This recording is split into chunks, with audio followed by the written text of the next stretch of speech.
Ladies and gentlemen, welcome to a brand new episode of Full Steam Ahead. I'm your host, Zo. Cantu is on the other side. It is getting warm in Florida, but in Houston, it is cold as shit. It is Yeah, in the low 30s.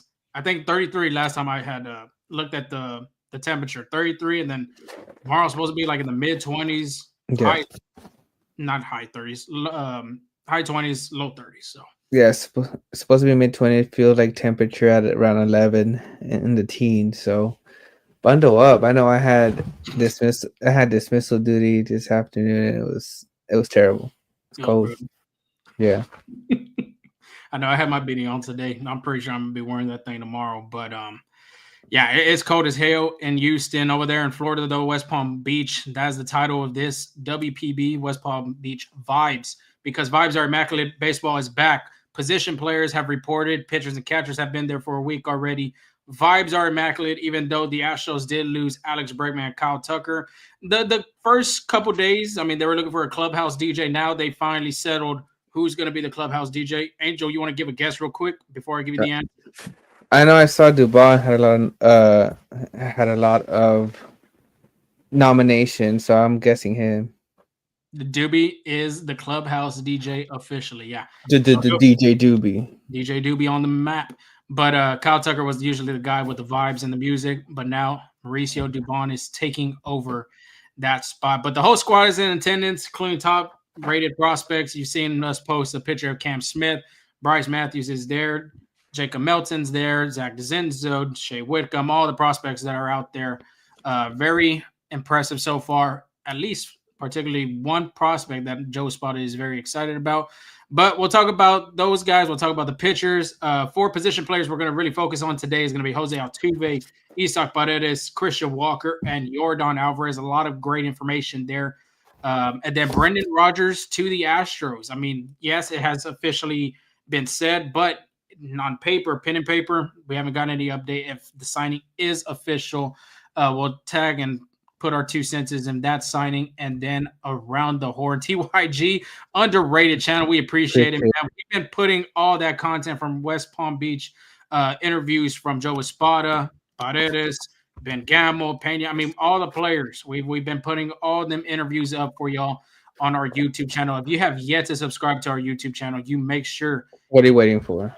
Yeah, exactly. Make sure you get on there, hit that subscribe button, hit that like button, hit that notification bell too, just to make sure you get the latest interviews that we'll be having throughout this season, not just in spring training, because both of us are not there, unfortunately, but during the season, we will be there to track with the latest interviews, rumors, all that great analyst stuff. But Angel, before we get started, let everybody know where they can see us on social and where they can find us. Absolutely. We're on X, TikTok, YouTube at Full Steam Ahead. And we're on Instagram at FSA Full Steam Ahead. We're on Apple Podcasts and Spotify Podcasts. You can find us everywhere. YouTube has been on fire lately for us, so keep pumping up those numbers, pump up those subscribers too. Tell your friends, show some love.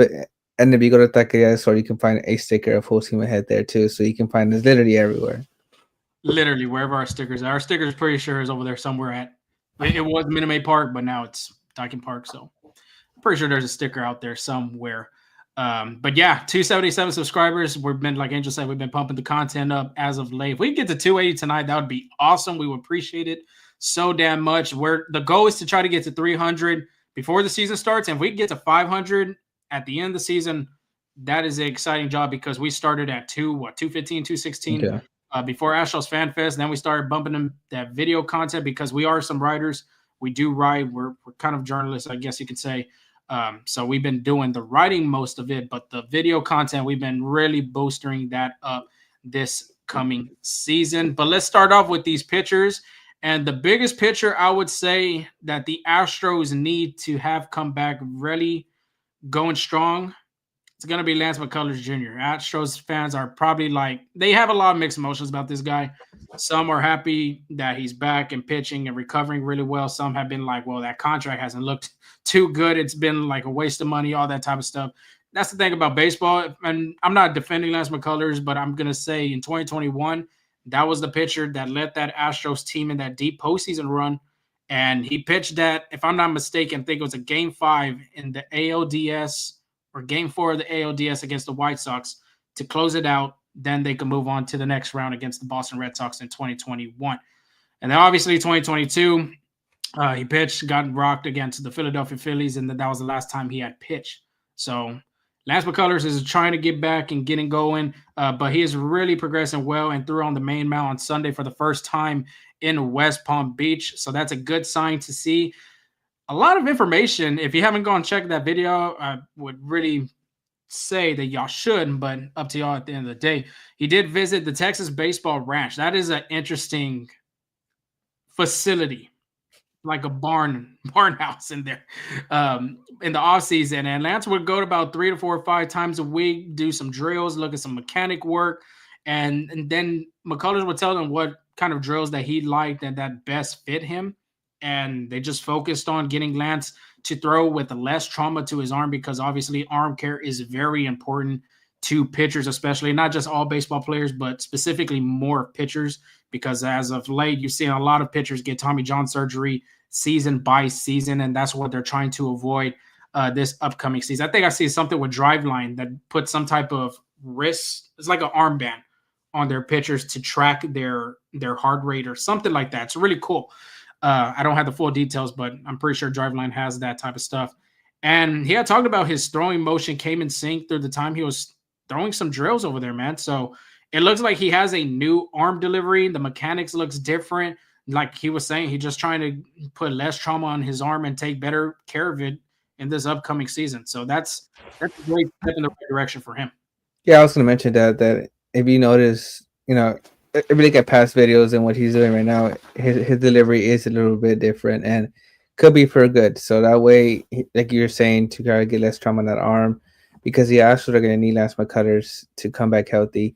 And just kind of get your opinion. I know it's early in spring training. I know he's yet to throw to live hitters yet, and I also know that Lance McCullers is getting ready to throw. Like, he's eyeing his return as a starter. But where do you see Lance McCullers for the Astros? Do you see him as a key bullpen piece, or do you see him as that starter that he once was?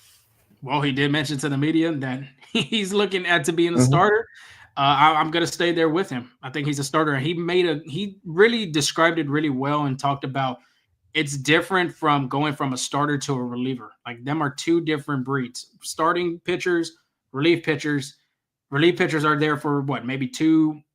Like, closers are only 1 inning, but max 3 innings or 4 innings if you have to get some, some pitches out of your arms.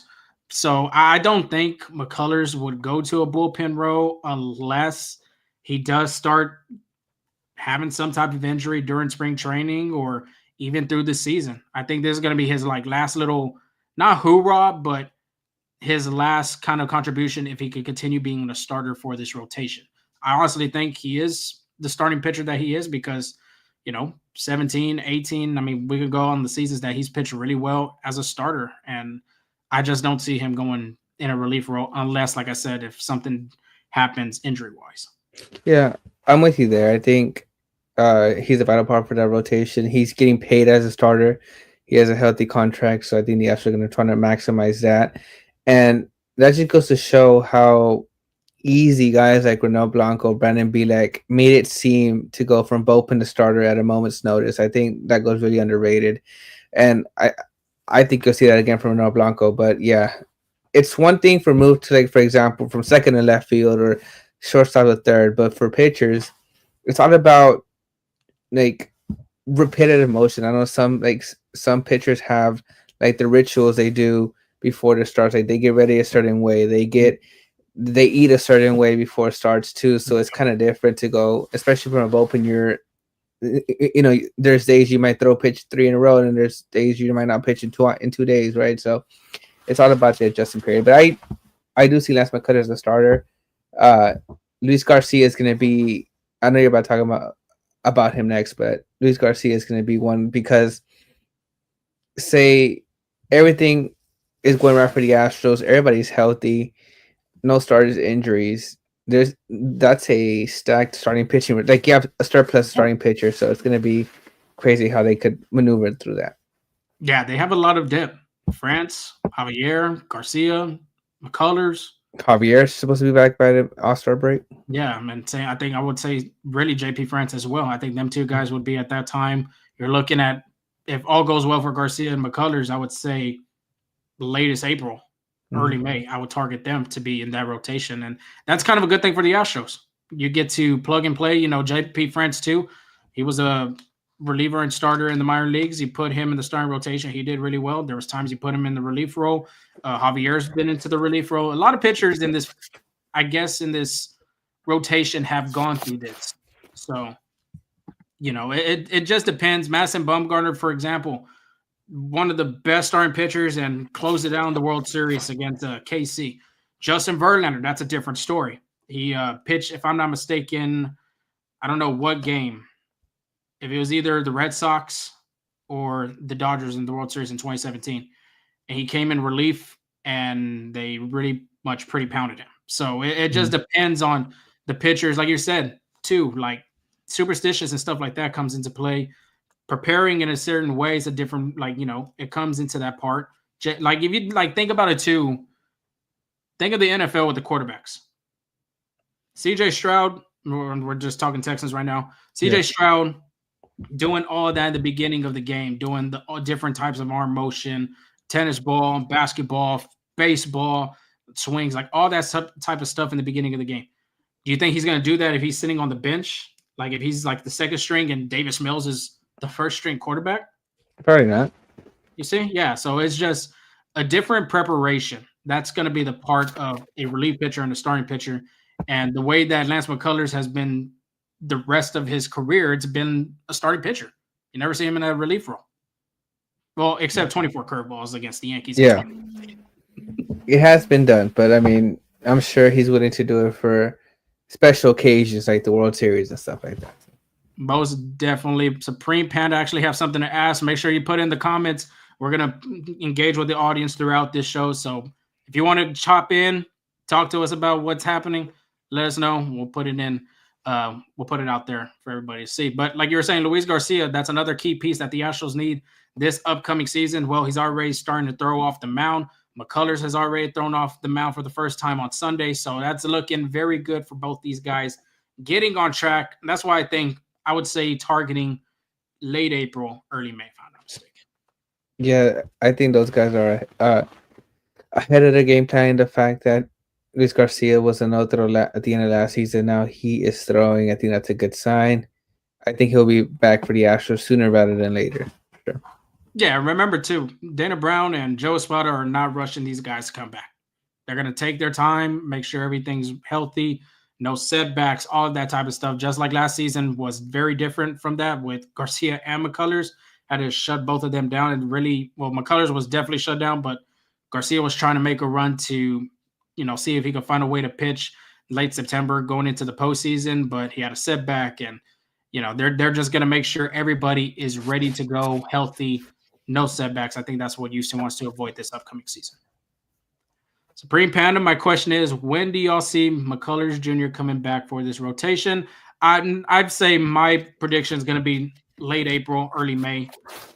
If it's not going to be late April, then you're looking, I would say, in that May month for them to at least to come back. It just depends, too, on spring training, how they're progressing. Yeah, so his goal is to throw live, either a live bullpen or get into some games in spring training. Now, if he doesn't get to a game in spring training at all, I'm saying May, just because with pitchers, they need rehab assignments. They need their spring training just to get, going. If he is throwing like in games in spring training, I would say, like, you're right, maybe like in April, but I'm leaning more toward May. You're leaning toward May. Well, yeah, and you got to think about, too, starting pitchers, especially throwing bullpens, they're like 40 plus, 50 plus. You got to have days to recover. Yeah. So I'm pretty sure McCullers is going to throw another bullpen this coming week, either Thursday or Friday. So we'll just have to see and continue to monitor his progression. Yeah.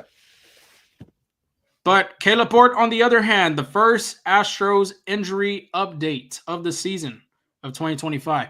Kaleb Ort is from Joe Espada. He said he had issues with his left side, meaning his oblique on Tuesday. He wouldn't be throwing for a couple of days, so he's kind of shut down just as of right now. I don't know when it's going to be the next time he's going to throw, but as of right now, Kaleb Ort is dealing with some oblique issues. I think this is a huge hit on the Astros just because they were comfortable with trading away Brian Presley because they knew they had these young guys coming in. Kaleb Ort was one of the guys we had on both of our lists as a guy to break the opening day roster to get, you know, play big innings for the Astros, and him having this setback. A setback for a pitcher is different from a setback than a hitter. Hitter can come back sooner rather than later, but for a pitcher, again, spring training is a time where they ramp up, they start throwing a little bit, getting those bullpens in, and him being a no throw for a couple of days could be huge for the Astros. Yeah, and oblique injuries are kind of tricky to kind of diagnose too. You don't know if it's severe, if it's minor, and then the next day when you throw, it could be something else. So just have to continue to monitor on him. And last but not least, from pitchers specifically, before we get into the positional players, Logan VanWey. That is one name to look after in spring training. Joe Espada had mentioned about these young arms needing to come and get ready to play, and he had mentioned that this kid is exciting. I think a lot of people from the minor leaguers have been him, Ryan Gusto, Colton Gordon's another guy, pitching wise, that can make a big impact on this team this upcoming season. Yeah, it's kind of like a guy that just came out of nowhere too. I know we're just talking off air, like who is this guy? But I mean, if you impress the manager, that's you got to ride that wave and kind of just keep ramping it up. Yeah, I think Logan VanWey though has been a player that's been progressing and producing at AAA. Dana Brown had mentioned his press conference at the end of the season, like these young arms. That was a name that popped up. I know I've heard throughout the regular season last year, really at the tail end of September. So, like you said, these guys have the opportunity to show what they got, and they have the manager right there. Yeah. So, Houston X Factor 10. Looks like Garcia parked his bus at every taco stand. Not exactly how you want to make a comeback after being shut down with the Tommy John. Sounds like more of a Boston, New York accent, John. But we'll see. My question is, do y'all ever see Houston getting Jackson Merrill when he's a free agent for the outfield deal? Wow. I was thinking like 5-6 years ahead, yeah. I don't know. I mean, if they didn't get Kyle Tucker, then kind of hard. It gets kind of hard to argue if they get Jackson Merrill. God, talk to me about Back to the Future right there. Yeah, you know what? See what happens. Ask the same question about 5 years, and we'll give you an answer. Yeah, but if he continues to play the way that he's playing right now, like last season, yeah, I don't think the Astros sign him. Just my opinion. But before we get into the positional players, Angel, I forgot to mention and forgot to ask you. We had the last little emergency episode of Alex Bregman becoming a Red Sox. I know a lot of Astro players, Jose Altuve, Jeremy Pena, Mauricio Dubon, a lot of players have been vocal about, the departure of Bregman not being in that clubhouse, and you could feel it. You can see it in some of these interviews, I would say as well. Share your 2 cents and your thoughts of the Red Sox getting him and how big of a loss Bregman's going to be to this clubhouse. I mean, I think it worked out for the Astros and Bregman as well. I think Bregman got what he wanted. I think the Astros made a great offer for Bregman, a fair and great offer. But at the end of the day, Bregman played his hand. He waited, and he got what he wanted. I know some deferred money in there, but it's like about $40 million a year. That's crazy.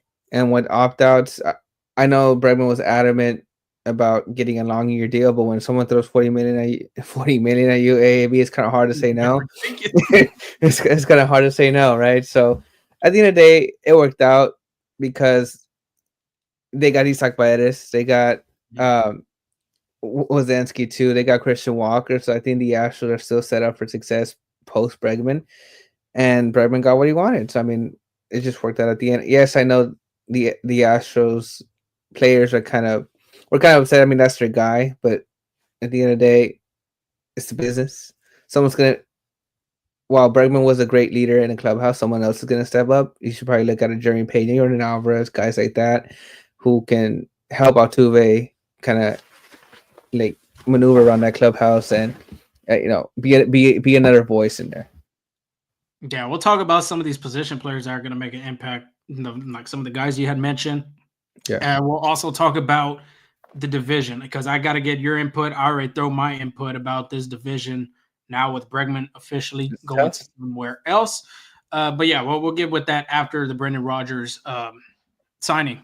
So moving on to the position players, like we had mentioned, everybody's there in camp. Paredes, Pena, Dubon, all the guys, including prospects. And I think the biggest name, I would say, headlining spring training is a young cat by the name of Jose Altuve, A new left fielder. a new outfielder. He is playing a lot of left field. There's a lot of video coverage from Chandler Rome and Brian McTaggart and a lot of video outlets from the media.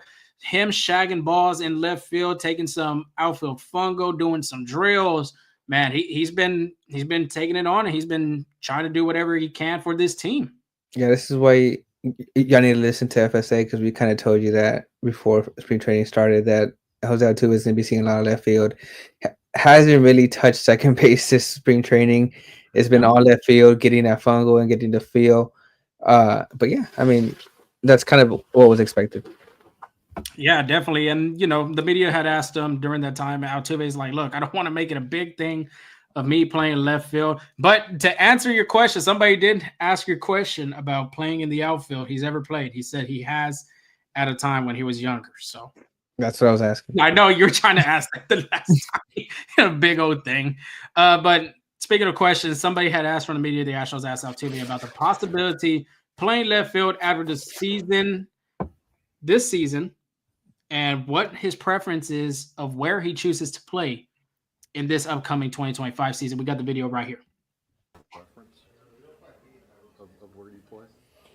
No, I want to play. I want to be in the lineup. I want to, kid helping this team win, kid hitting uh, doubles and triples and homers for this team. So it doesn't really matter where I play. I'm going to try to do my best. And, you know, we have a lot of talent. We have a great new players that definitely going to help this team. And so that's what I'm excited about. He's excited about playing. He just wants the opportunity to hit, be in that lineup, do whatever it takes to win. Tell me about the character of this player, man, because we talked about him being one of the most Mount Rushmore, most humble, most ambitious guy, determine all these good words about him. What do you think of the character of this player?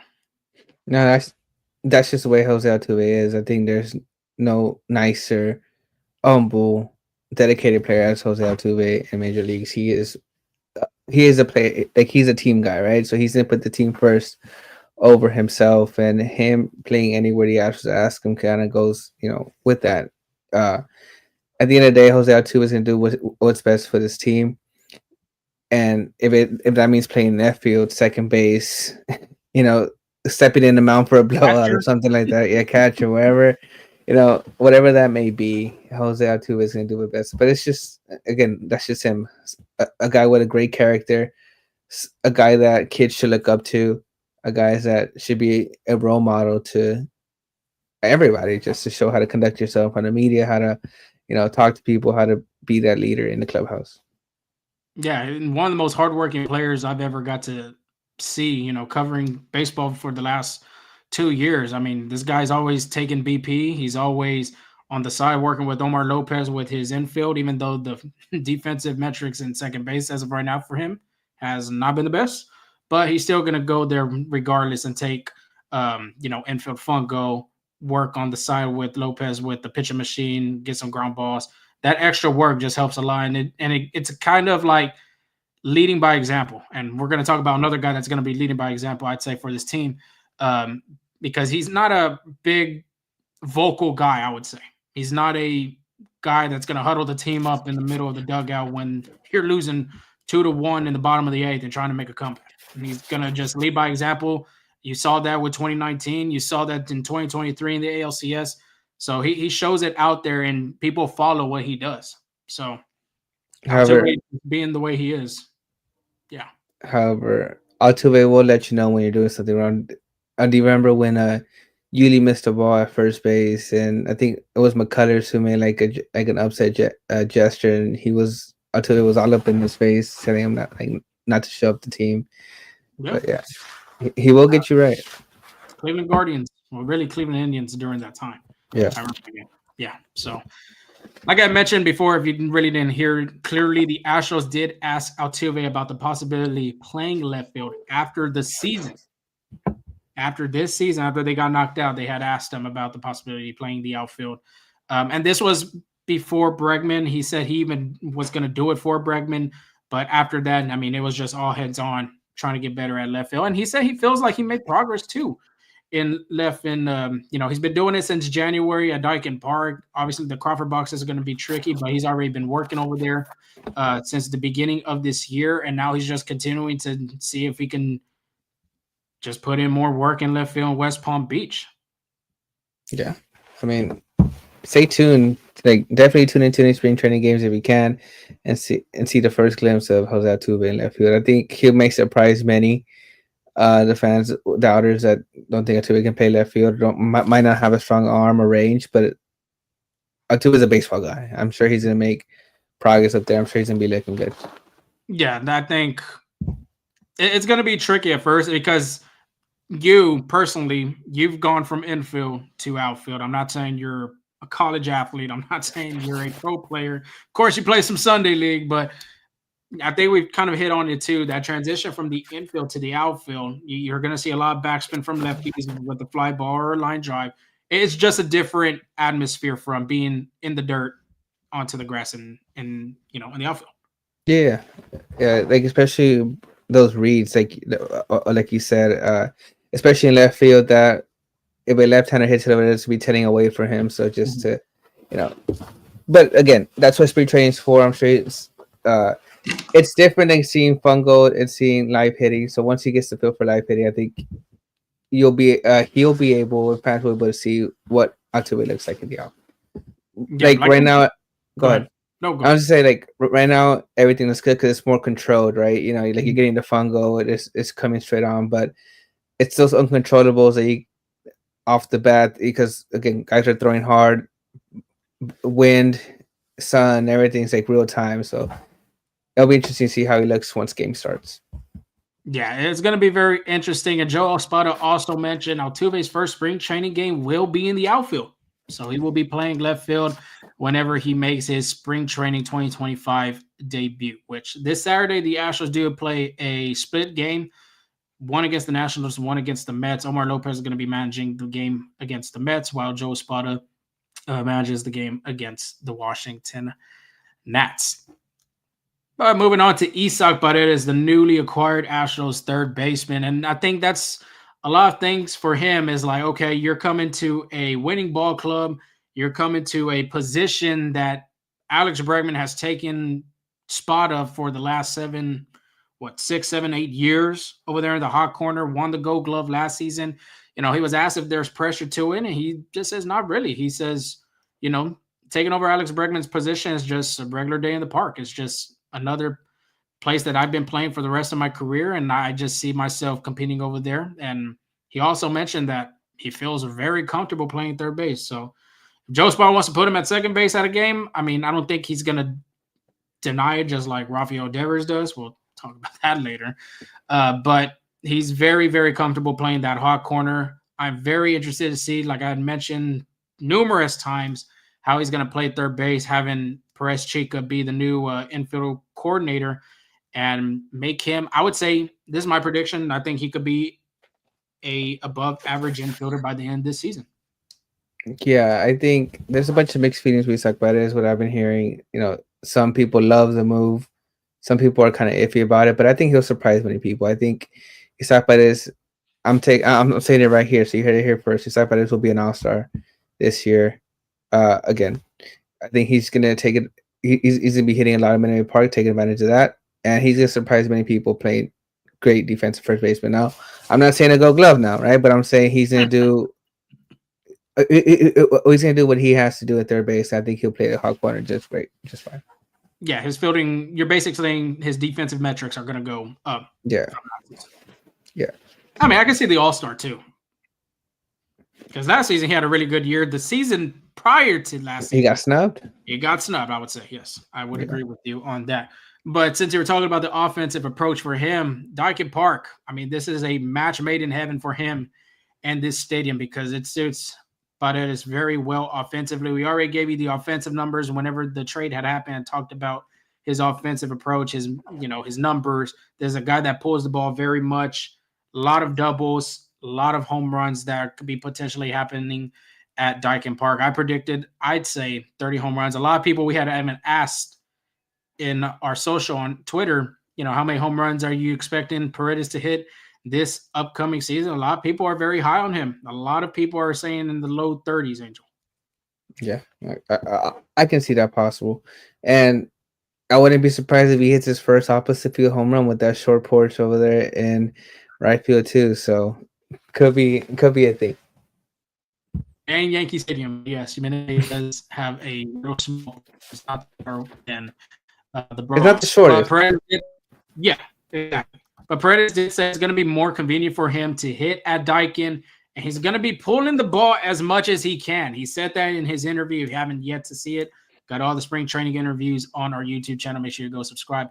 But he did say he's going to pull that ball as much as he can.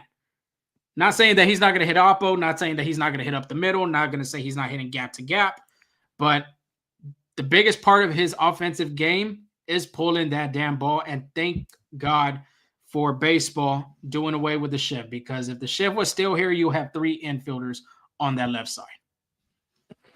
Yeah. So what the whole 9 players gonna be on that left side? Basically, you even said it himself. He said he's going to continue pulling the ball, and it's kind of like if it's continuing to work, why fix it? Yeah. So, and I can see why Wrigley could be a tough environment to hit because that wind, I call it the windy city for a reason, and that tends to drop a lot of balls. I honestly think Alex Bregman would have had a tough time hitting at Wrigley too. Exactly. Just the way he like the ball comes off this bat. I think he kind of. Like Bregman took him into those Crawford boxes too, and I think those would have been outs at Wrigley Field. Yeah, it was the best place to go for him was Boston. Yeah, I mean, Chicago for me was like number 3, but Boston was perfect. The numbers we already had talked about. But yeah, Paredes did mention, like he said, that Wrigley was going to be a tough environment for him to. It was very tough for him to hit in because of the wind, and then plus it was starting to bother him mentally. So I think Minute Maid Park / Dyken Park is just going to be perfect. We do have some questions coming in. I said I love Bregman, but if we gave him that type of money Boston gave him, we would be regretting, since likely he'll never have a 2019 type season again. The Astros got played by Bros again. And then, do you see Shea Whitcomb playing second base for this team? Man, that's a good question with Panda first. Well, I'll answer that one. It just depends if this signing does go through for Brendan Rodgers. I don't think he'll play second. I would say more probably third base in the hot corner. If Paredes has to miss some games, you could move Dubon over there, but Whitcomb has already played a game last season at third base. So I think Whitcomb's best chance of being in the infield would probably be third, because if Rodgers does get signed by the Astros, then you're going to have Altuve, Dubon, Rodgers. You could even if you want to put Whitcomb in that category too, he'll be 4th in line to play second base. Yeah, it'll be Altuve for sure when he sees actions there. You also forgot Luis Guillorme signed a minor league deal, so that's another guy. Well, that's another guy that's probably ahead of Whitcomb, Brendan Rodgers as well. Mauricio Dubon, when that was a guy that Espada said when Altuve is in the outfield, Mauricio Dubon will most likely get second base unless things change. But this got me thinking that, I know we talk about Shea Whitcomb, but how much of a possibility if Brendan Rodgers doesn't work out, Luis Guillorme doesn't work out, you see maybe a Bryce Matthews in second base? I say that's more of a late call-up. Yep. I wouldn't say that'd be like mid-season, beginning season. I'd say still whenever the call-ups are called upon, and when they expand rosters, I want to say September. Yeah, that's where I think Matthews will come. Yeah, I could see that. And then the Bregman one, though, too, it does make sense. I don't think Astros would regret it because it's not going to show the offensive approach. Yeah, you're not going to get 2019 Alex Bregman back, but the leadership and what he meant to that clubhouse, I think that was the biggest factor for, Astros, the players not having Bregman back in that clubhouse. Yeah, but at the end of the day, new leaders got to step up, So like, there's gonna be new people leading that clubhouse. Altuve is gonna be there, right? But some guys will step up. So I think I'm gonna say the Astros dodged the bullet because Bregman's a great player there, but I think it was a fair deal for both. The Astros got what they wanted. Bregman got what he wanted. It's just a mutual separation. I'm not putting us on the spot or anything, but do you think, for us, do you think this was a move more of Dana Brown, or was it more of a Jim Crane kind of, talk about? I would say a little bit of both. At the end of the day, Jim Crane has the last call, but the way the Astros have been set up, I think they will.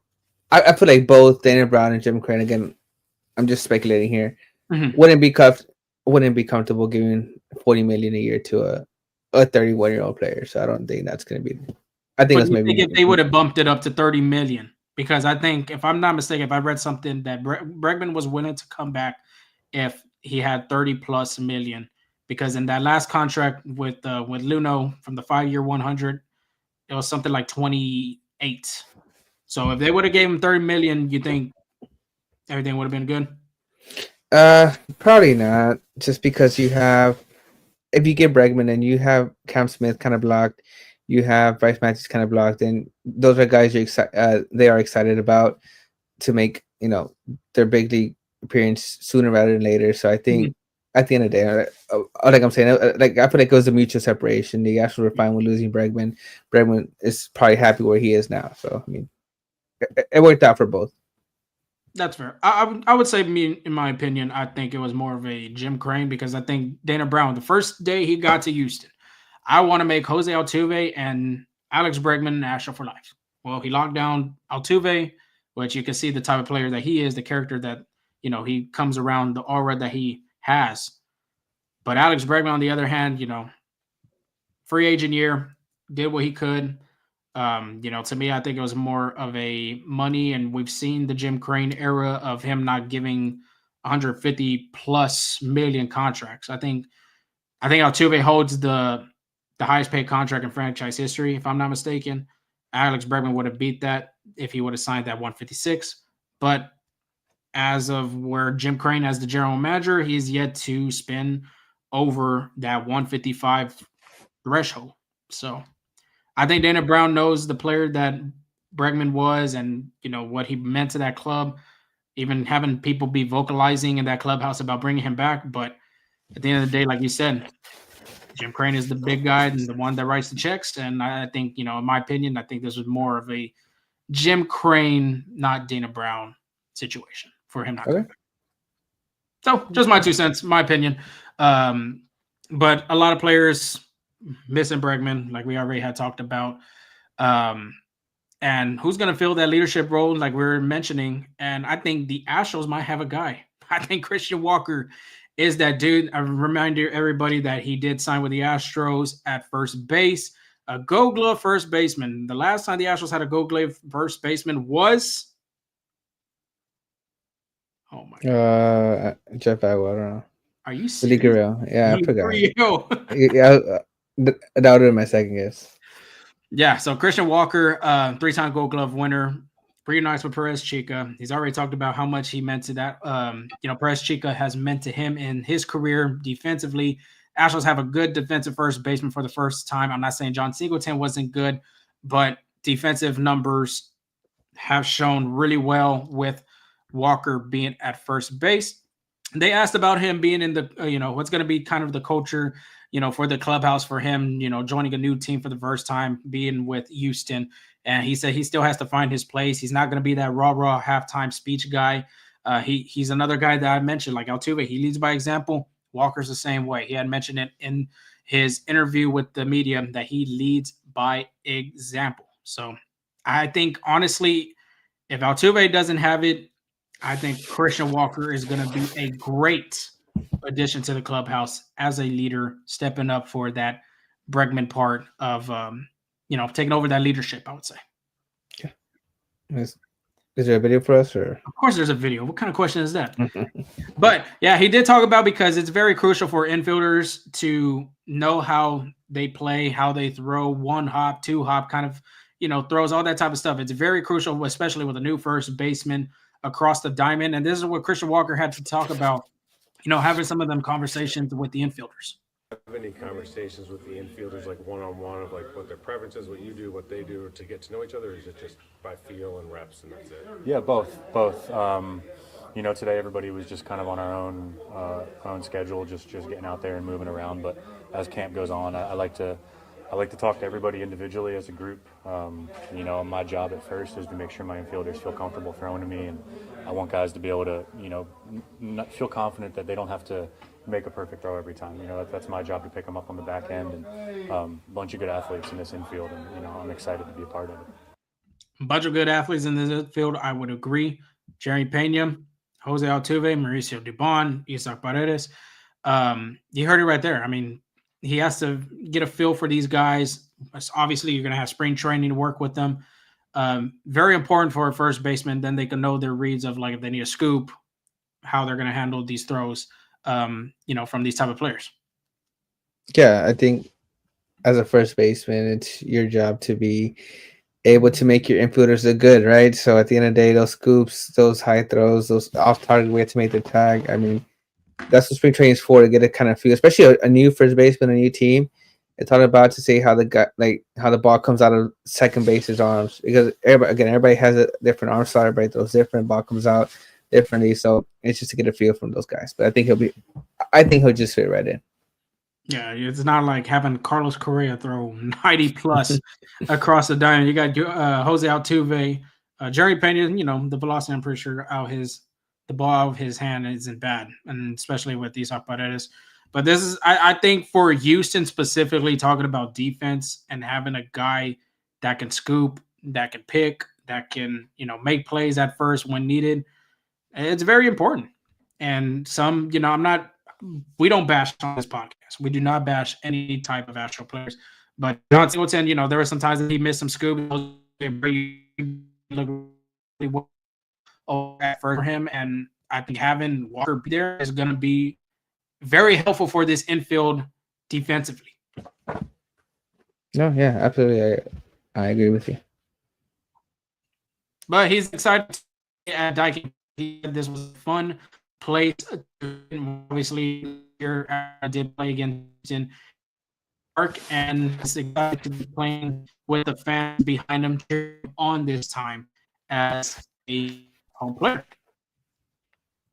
Moving on to Yordan Alvarez, because there's another gear that guy could get into. He thought 3,000 batting average, 90 plus RBI, 100 plus RBIs, OPS over 800, 100, whatever.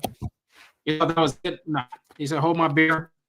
He's ready to go up and show their gear this season. Alvarez said he feels ready, healthy coming into the season. Obviously, everybody remembers his injury sliding into second base last year. His knee wasn't very well, wasn't 100%. He's coming into camp very healthy and ready to go. He said he doesn't oppose where Joe Espada puts him as DH. So meaning that, remember, if we talked about playing less games in left field, well, Joe said he wasn't opposed to putting him in left field or in the DH spot, but he would more than likely put him in the DH and wanted him to DH more this upcoming season. What does that have to say about a manager saying that to a player that I'm pretty sure doesn't mind playing some outfield for this team, playing some left field? I think he's a really underrated outfielder in left. But what does that say about him saying, you know what, okay, you don't want me to play some left, I'm cool with that. Going into more of a, so David Ortiz role in the DH. What do you think about that? Yordan Alvarez gets paid to hit. That's literally what it is. He gets paid to hit.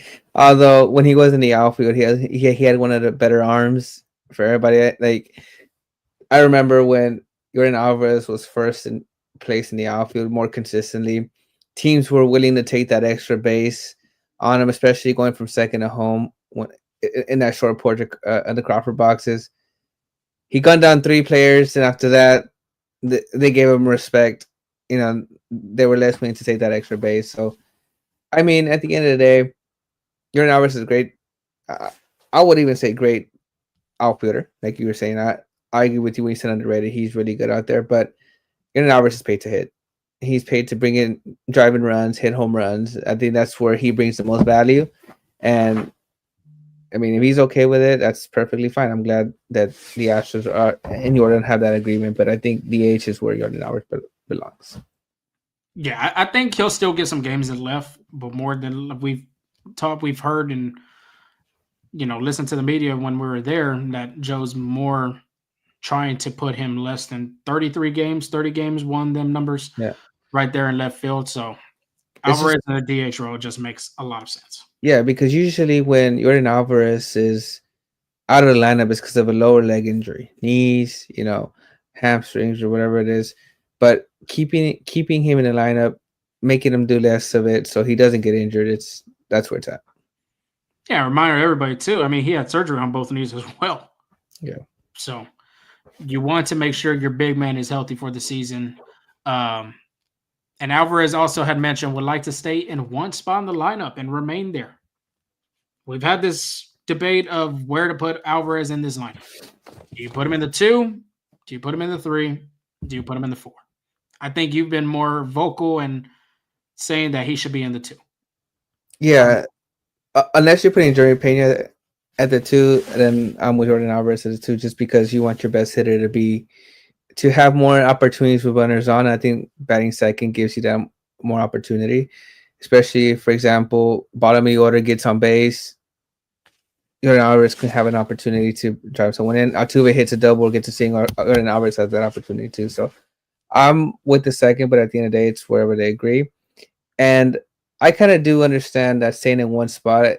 It's kind of how we were saying earlier with starters, that they have their own, the way they warm up when they're having to start and stuff like that. It's the same thing with a hitter. I think some hitters like to be in one spot, know that they're going to bat second, know that they every single time, or not going to bat there every single time, just kind of get a feel for it.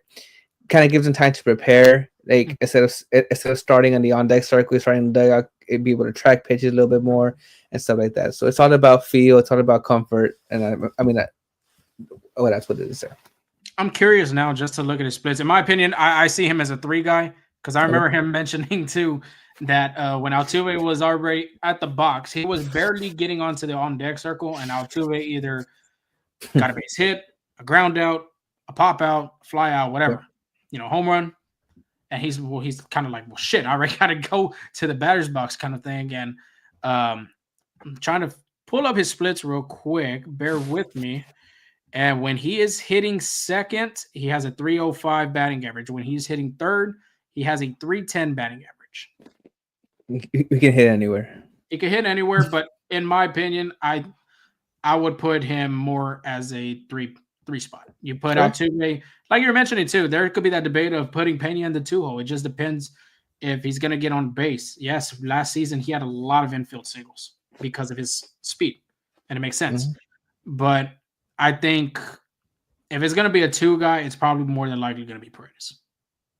I don't see that. Then who do you put at 2? If it's not Pena, I already told you, Jeremy Pena. If it's not Pena, if it's not Pena, who do you put? You're not going to put Christian Walker at 2. Yordan Alvarez. Without okay, that's what I'm saying. So 1 and 3 as of right now. Jose Altuve, Yordan Alvarez. Who are you putting in the middle? And you said Pena. Okay, what happens without Pena? Who are you going to put? If you're not going to want Paredes, who are you going to put? We're creating all these hypothetical situation. Obviously, if Pena's not going to be in there, Gordon's going to be at third. Then okay, I'll buy into the Paredes thing. But when you have those 2 guys available, why wouldn't you take advantage of that? So I mean, that's for most games, I think it should be either Pena second, Yordan Alvarez third. Okay, I'll buy that, or put your best hitter with the most, which is Yordan Alvarez, with the most chances to bring in runs. You put him at the second part. That's why Mike Trout, but that's why Mike Trout was batting second for the Angels for a long time too. That's why Bryce Harper, I think, bats second sometimes as well too, just to get those runs in. Yeah, but then again too, Jose Altuve ain't on. Hits a solo home run, gets 1 run, and I understand that. But let's say Jose Altuve doesn't get on, and he gets a hit.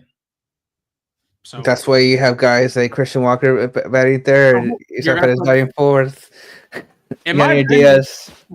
I think we've gone about this. Batting second, Isaac Perez is 143. Batting third is 245. And batting fourth is 269. So that's his career splits of being in the lineup. I think, I just don't see. In my opinion, like let's say Altuve gets a hit, Paredes gets a double down the line, pulling the ball. You got runners in second and third, first and third, whatever the hell. You bring in Alvarez, you get a run. But Paredes also hits it to a lot of double plays, though. That's the thing. Okay, you're gonna make me want to research this. But no, I mean, this is a good debate, though. It's good to like. Yeah. In my opinion, I think first Altuve, second Paredes, third Alvarez, and then 4 and 5 is kind of tricky for me because Yainer played in that 4 spot last year pretty damn well. As a cleanup hitter, he wasn't bad. But I do understand too. If you want to put Christian Walker at 4, I'm not going to argue about that. Yeah, the way I see it. So it would be Altuve, Yordan Alvarez, Christian Walker, Yanier Diaz, Isaac Perez. Or you could even switch Yanier Diaz, Isaac Perez, and I wouldn't care because I mean they're both great hitters. Right? Okay. Do you want to guess how many double plays he grounded into last year? Last year, let's take the average. The average will be what, like 25? I'm about to put okay, but just give me a guess. I'll ask that right now. Let's say 28. 28? Yeah. Well, you're wrong about that. The average ground double play, which is showing a damn pitcher stat, it's not showing really hitters. I'll tell you right now, Manny Machado led last season with 27, Aaron Judge 24, okay. Minor 23. And you want to be talking about double plays. That's what Yanier doesn't bat second. Yeah, Marcel's number 23, Josh Bell 22. Okay, so Isak only had 17 last year. Kind of high. The year prior to that, he had 11. And then in 2022, he had 12. Yeah, that's not too bad. So I don't see him as a ground ball double play kind of guy, but to me, I think it just makes perfect sense. Altuve, Paredes, Alvarez, and then like I said, you can flip flop with Yainer at 4 or Walker at 4. 1 through 5, right there. All right. Well, let's see spring trains around the corner to see how the lineups are going to look. Yeah, how the lineup looks. I wouldn't be surprised though if Alvarez is in the 2-hole. I just wouldn't be surprised. I mean, I'm just a big believer again, and this is just going what I believe. I feel like with 2 spots should be your best hitter, and that's Yordan Alvarez for the Astros. Okay. But fair. Yeah.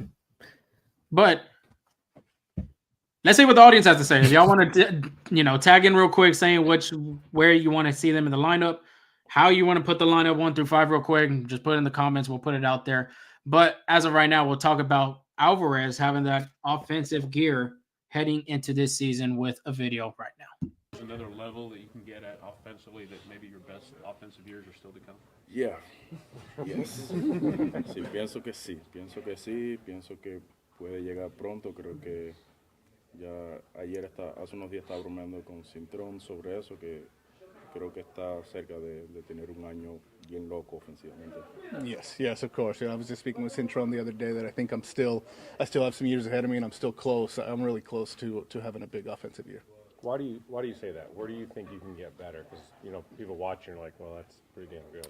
Sí, si mira los números, obviamente creo que no son malos los números que estoy poniendo, pero yo que me conozco como pelotero y las personas que me conocen saben que puedo poner muchos mejores números de ahí. Obviamente a veces las lesiones, a veces otras cosas, he estado un poquito inconsistente durante la temporada, pero al final los números los dejo ahí, pero me baso más en la inconsistencia. Necesito ser más consistente para poner números extra clase. Obviously the numbers are there right now still, but it's still something that I think about throughout the season. There's injuries, there's cold spells, there's just inconsistencies that might happen. So me personally, knowing myself as a ball player and the people that know me as a ball player still know that I have more in me. Yeah, I think the big man does.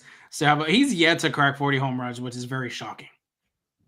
And a big part of that's because of injuries. Again, Yeah. 2 knee injuries. He was hurt for a while last year, but yeah, like I think he evaluated himself really well. I think what he was saying is obviously injuries first, but there has been some inconsistency, especially again it's a long season, Meritawa season. So there's times it's normal for players to get into slumps, but there's times where for Yordan Alvarez it was a big slump, but then he hits him in bunches, but then he goes single here, single there, and offers there. But I think I agree with him. I think there's still a lot left in the tank, and I wouldn't be surprised if he cracks 40 home runs this year.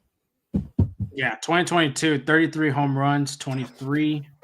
Oh, no, 21, 33 home runs. My mistake. 37 in 2022, 31 in 23, and last season he had 35. The RBIs is insane. 21, he had 104 RBIs, and he was not even an all-star, not to mention that. Next season, 97. The following season, same thing, 97. And 2024, he only had 86. So that's why I'm saying you really want to put Alvarez in that two hole because look at that RBI production. It's decreased each season. He's been hurt. He played 147 games last year. He literally just self-evaluated himself to be more consistent. That's what he's working on. He had 114 RBIs 114 games. He had 97 RBIs in 23. In 135 games in 2022, 97. And 144, 104. 144 and 21. 2024, he had 147 games, 86 RBIs. I guarantee you, put Yordan Alvarez in that second spot, he cracks 100 RBIs again. Right, we're gonna make a bet out of this shit later on. We are guaranteed. I'm guaranteed. Guaranteed. Okay, you're guaranteed that. I guarantee that. I think a 3 spot wouldn't be bad for him, but we do agree that there is another offensive gear for him to get on. I think for sure this year he could crack 40 home runs. He could be in the MVP voting, and I think he can have 100 RBIs going back to 2021. Yeah. We agree on that. Yes, we do. All right, finish the Astros stuff. Brendan Rodgers to the Astros hasn't been officially signed yet, but per Ari Alexander, sorry about that, KPRC2, infielder Brendan Rodgers and the Astros have agreed to a 1-year minor league deal with an invite to spring training pending physical. This is Rodgers' numbers. In 2024, he had a 1.1 WAR with a slash line 267, 314 on base percentage, and a 407 slugging percentage, 731 OPS, 88 WRC plus, which is way runs created, 134 hits, 29 doubles, 13 home runs, 54 RBIs.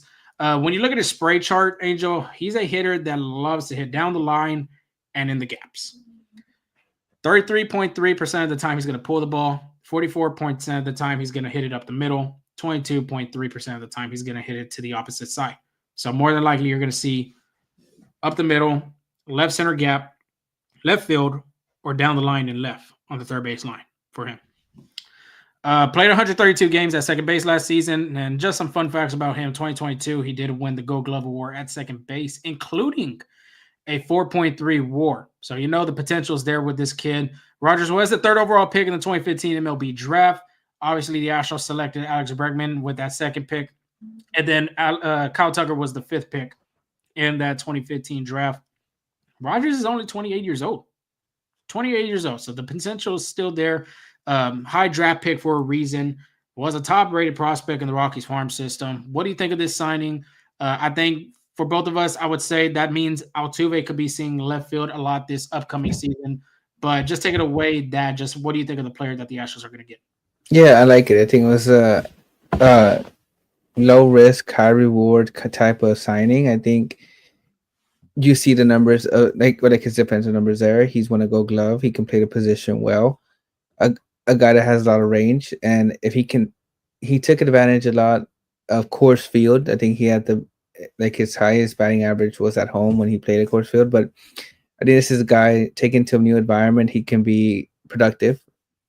I do see him maybe creating a spark at that bottom of the order for the Astros and giving the top of the lineups, some RBI opportunities. I think this is a guy who's going to break camp in opening day with the Astros. gonna be competing with Mauricio Dubon for the second base role. I think Joe Espada will play a hot hand there. If it's Mauricio Dubon hitting the ball, he'll get those opportunities. If Brendan Rodgers comes up and off the bench or starting comes up hot, again, this opportunity are there. I think it's a great pickup. Yeah, defensively, numbers are there. The accolade of having that Gold Glove shows. Played 132 games at second base, so more than likely he's going to be a guy at second base.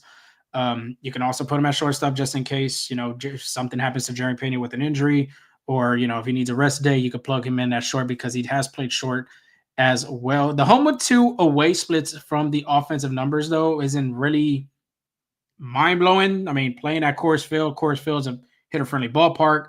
A lot of gaps over there, the elevation, the altitude, all that BS in Colorado. He has a 328 career at home playing at Coors Field, and being on the road is 214. Is that something the Astro fans should worry about? Or do you think, like you were saying, maybe a new change of scenery? He can hit very well in Houston and, on all the other American League games. I think only time will tell. I mean, yeah, those offensive numbers, those on the road offensive numbers don't look well, but he's also in the division with great pitching with the Dodgers, the Padres, even the Arizona Diamondbacks, where they play the majority of the games. So that could be a factor in that too. But only time will tell. I mean, maybe he likes playing Dyken Park. He could take advantage of that short wall too, on both sides. So it's interesting to see how that ends up. Yeah. What I like about this is like the hits. Yes, the extra base hits with the doubles, but very consistent when he's hitting. And the last 3 of the last 4 seasons, he had over 100 hits, 110, 140. 23, he had 46 because he was dealing with an injury. And then he had 134 last year. So then plus the power numbers, you're not going to get 20 home runs. I mean, if he does play at Dyken Park, maybe you can. But the RBI production's there. The power's shown a little bit there. 15-51 and 21, 13-63 and 22, and 24 he had 13-54. So the OPS, the slugging, it's an MLB average hitter because the OPS average hitter is 700 and above. So I think this is a good move. I think more of it being defensively, but you never know what his back can do. Just sneak it up on you, I would say. Yeah, absolutely. I think it creates some competition there for Mauricio Dubon to play well, because Mauricio Dubon passes starts off hot, but then kind of cools down and comes back up, and just kind of staying consistent. Some funny competition can help you stay consistent because I'm sure they both want to be in the lineup. So yeah, Doobie in 23. That was when Altuve was out for like the first half of the season. 130 hits at 10 home runs, 46 RBIs, and 24 kind of a little step back. He did play 5 more games than he did in 23, but had 108 hits, 4 home runs, 47 RBIs. Wasn't a bad hitter, but I agree with you. It's going to be a very great competition at second base. Just more depth in the infield, I would say, really helps for this Houston team, just in case that they're going to put Altuve in left field more, majority of the time. Yeah. No, yeah. It's just the kind of security blanket, kind of what you're saying. Yep. But moving on to Around the Horn, I know this was a great Astros talk. I think sparked some great debates here and there, and just baseball's back, and spring training is an exciting time to get what this team feels, but not just so we have a great idea of how the vibes are with the Astros, but there's some vibes over there in Boston that are not so good. I mean, at first, some excitement. Red Sox got Alex Bregman. Alex Bregman said earlier this season he was okay with playing second base to get to a contending team. Well, the Red Sox got Alex Bregman. Rafael Devers is the third baseman now. And that kind of stirred up because you have a great hitter, Rafael Devers, a great defensive third baseman at Alex Bregman. So it would make sense, right? Alex Bregman plays third base, Rafael DHs kind of take both strengths, right? However, Rafael Devers is adamant that he wants to play third base. Alex Bregman said he's willing to move to second base as well. But kind of the way Rafael Devers responded to that, what kind of vibes do you think are in the Red Sox clubhouse right now? I think the vibes are still there. They're still good. Boys are still buzzing. Baseball's back, like you mentioned. It's just I can see it from two different ways from a player. Rafael Devers signed an extension with the Red Sox to remind everybody. He is the franchise player over there. The Red Sox gave him all that money to be their franchise player. And they went ahead and signed Alex Bregman to potentially take over third base where Rafi's played. In my eyes, I can see why Devers kind of went to defense and like, no, I'm playing third base because I'm playing third base. I'm the third baseman of the Boston Red Sox. I'm not going to DH all the time. So I understand that from a player's standpoint, but from a team, knowing that Devers has had some times of being injured, he hasn't really had a great defensive season since I would really say 2019 when the Red Sox were winning, playing postseason baseball, all that type of stuff. It just makes sense putting Bregman in the hot corner after winning a Gold Glove, especially. Yeah. So I could see it both ways. I don't know how it's going to plan out. I do think Devers is going to start off and on opening day as the third baseman, but I wouldn't be surprised if Bregman kind of makes his way over there to the hot corner, maybe in the mid part of the season or at the end of it. I would say opening day, Bregman's third base and Hood Devers is DH. I mean, at the end of the day. But what does that say to your franchise player? It shouldn't say much. Jose Altuve is a franchise player for the Astros. Them are different guys, though. I understand, but those are Alex Rodriguez was moved from shortstop to third base. Miguel Cabrera moved from third base to first base. Like those are all Miguel Cabrera, who won a Triple Crown, moved from third base to first base. It's just part of baseball. Like at the end of the day, the manager has the last say of what's best for the team, and that manager says, "Hey, I need you playing DH because your bat is because they need their bat in the offense, and we need great defense." Like, not saying you're not great defensive, but he just won a Gold Glove. I mean, that's what's best for the team. So, at the end of the day, Rafael Devers might not be happy.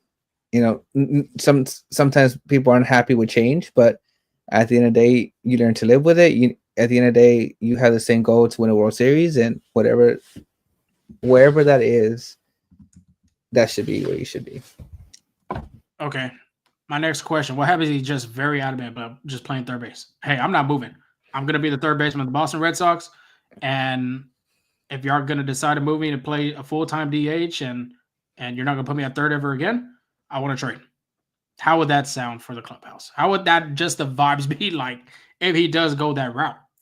I don't think he'll go that route. Again, I don't think he will, but at the end of the day, manager made the last decision. That's the part of the manager's job to deal with stuff like that. So now, if he's gets extremely like that, I guess they might give in and show him that. But at the end of the day, I think Alex Cora knows how to talk to players and like kind of get them to understand what they're doing is not an insult to them. It's more like of making this team better.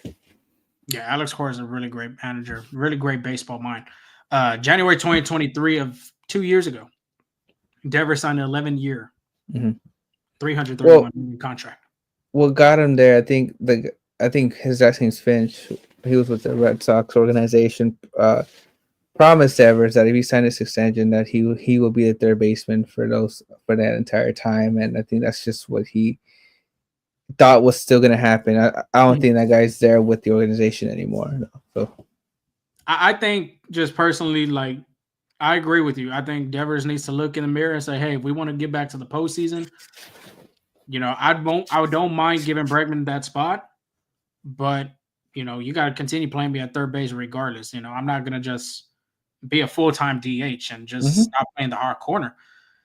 So, like you did mention, Altuve, all these players that you had, talked about, them are different. It's just different mindsets from other players. Altuve is different. Cabrera is different. Pujols is different. All these guys are different. So it just, at the end of the day, like you mentioned, it could be up to management, but it has to be to the player too. Like, hey, if we want to be continuing, if we're really serious about continuing to win and try to make our run to the postseason for the first time since 21, this move is going to help us. So yeah. And again, Alex Bregman also said that he's okay playing second base too. So I mean, this drama might be avoided if maybe both players get what they want as well. You see Alex Bregman second base, Devers at third, but I will say this, that Alex Bregman will play third base with the Boston Red Sox on opening day. I'll say on opening day. I'm just disagreeing on that. I'll say on opening day. Okay. Yeah, but a lot of drama coming from there. But I think it'll get settled out eventually. Now, this new system that the MLB will be implementing in spring training was tested in the minor leagues, had a pretty good success rate. Well, now it's going to be coming to spring training. 60% of the games in spring training will have an ABS system. So it's automated ball and strikes. It's a challenge system, so you know how managers can challenge outs in a game. Well, it's the same thing here. They tried it in the minor leagues. It was overturned 51% of the time. So 50-50 chance that it works. It doesn't work either way. But the way it works, it's an automatic ball strike system. It'll be tested in spring training. Each team will start with 2 challenges and they will only lose their challenge if umpire call is confirmed. So once you get one wrong, that's it. But if you get it right, you continue it. Only the batter, pitcher, or catcher can challenge a call. The player will tip their cap or helmet to the umpire to signal that they want to challenge. There will be no additional challenges in extra innings, and Hawkeye view will be shown during the review. I don't know if you saw this, but the Yankees are practicing with this system already set in place. Luis Gil was pitching to, I forgot who it was, but so Aaron Judge. Sorry, Luis Gil's pitching to Aaron Judge. Luis Gil threw a ball. Aaron Boone called it a ball. Luis Gil challenged it because he thought it was a strike. The manager won. Boone, they even showed the highlight on the big screen of where the ball was. It was a ball, so Luis Gil would have technically lost the challenge if that was correct. But I'm okay with this. I know I'm not a real big fan of the automatic strike zone where like the umpires have a headphone or and basically getting the calls for them, but I am willing to I am for getting the calls correct. So I'm okay with this system, I think. And it doesn't take long either, so it's not going to affect the pace of the game, but it's a pretty cool system that you should probably check out on spring training. Yeah, I don't mind it either. The only thing I will say against it is all them times, catchers taking the work of framing pitches and trying to deceive, the batters and deceiving the umpires. And all that work is basically going to be down the drain. Well, they only get 2, so they get 2, but let's just say every damn challenge they do is all right. So it's kind of like, I'm up for it, but that's the only thing I just don't like is just taking away some of that game of baseball from, the catchers, being able to frame a pitch and, try to get the call from the umpire for calling it a strike and all that type of stuff. No, I can see that, and I agree with you there. But there's been some atrocious calls too. Like I remember, I agree with that. Like if we're talking about Angel Hernandez behind the dish, exactly, then I agree. But that's what I'm saying. It does hurt these catchers framing them. No, yeah, but a pitch on the black, I would say. I believe if I'm reading the rules correctly, each team will start with 2 challenges. So what that means is the whole 9 players get 2 in total get 2 challenges. So unless it's like a strike 3 call or ball 4 call, I think if it's close, you kind of let it be. It's just because you don't want to get it wrong and leave the rest of the team with only one time to challenge. But it's more like those obvious calls that are out of the play, get strike, or they're in the strike zone, kick hard balls. But unless it's like a 3-2 count, bases loaded, and you take it, then that's a moment to challenge it, because that can be the difference between a run or not, an out. But we'll see what players think about it, just to see how it is in spring training. I think that's gonna be a big question for once the games actually start. Yeah, I'm not opposed to it. I think it would be great. Like you're mentioning, there's some, even in postseason, there's crucial moments in that game that can start a rally or end a rally. So yeah, I agree. So. And then lastly, before we give you, because I think we went way over time, MLB The Show has a college journey now with I think they finally announced the 8 colleges. It's Cal State, Fullerton, LSU, Texas, TCU, South Carolina, UCLA, Vanderbilt, and Tennessee. So it's a new mode where you can start with high school, take the college route, and make your name known. So look forward to that. I have to go buy that game. That one with again by the Tiger Woods game too. I don't know about that. College football though, that one was really cool. This could trigger college baseball back too. Yeah, so that'd be awesome. That'd be pretty pumped for that if that happens. But yeah, long show, but it was very informative. I would say if you tuned into the whole show, we appreciate you listening and hearing the debates and all that type of good stuff. We have all the spring training interviews on our YouTube channel, so please make sure to go check that out. If you have yet to subscribe to our YouTube channel, make sure you hit that like button, make sure you hit that subscribe button, hit that notification button. Then you can know we post these interviews, the video content, all that type of stuff. This upcoming season, Jose Mendoza, real quick, hot take, Hunter Brown, Cy Young votes, maybe third place this year. Hunter Brown's going to have a big jump this season, I'd say too.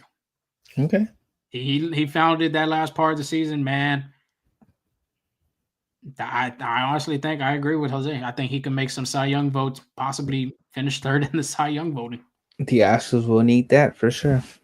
They will definitely need that, especially with Framber Valdez. And I already put my hot take with Spencer Arrighetti. I think he's going to make a big surprise this upcoming season. We'll have a little cab, no cab. We haven't done that in a while. We'll do one of these episodes, spring training edition, try to get everything situated. But follow us, all our social media platforms, X, Twitter. Well, X is Twitter. FSA Full Steam Ahead on Instagram, TikTok. We're there as well. Subscribe to that YouTube channel like I had mentioned before. Very close to 300. That's what we're trying to get before spring training ends. If we could get to 280 tonight, that'd be pretty damn awesome. But 300 is the goal before the start of the season. And then, of course, our Apple Podcast, Spotify, wherever you get your podcast, we are there. Make sure you download, subscribe, like, leave us a rate, leave us a review. We really appreciate the comments. Angel, anything else before we get an hour 20 heading in to this Wednesday night? Nah. Go to bed. Peace. Go to bed. Make sure you got them faucets running if you're in Houston. Yeah. That's very, very crucial. You do not want busted pipes as it's supposed to get in the mid-20s tonight in H-Town. Till then, we'll be doing this more on Wednesdays. Don't forget the Astros do play their split games on Saturday. Be the first game of spring training for the Astros this upcoming season. And we'll be recording next Wednesday, have all the things, all the interviews, all that type of stuff, and give you the best information that we can. Till then, we'll talk to y'all later. Have a safe week, and we'll talk to y'all soon.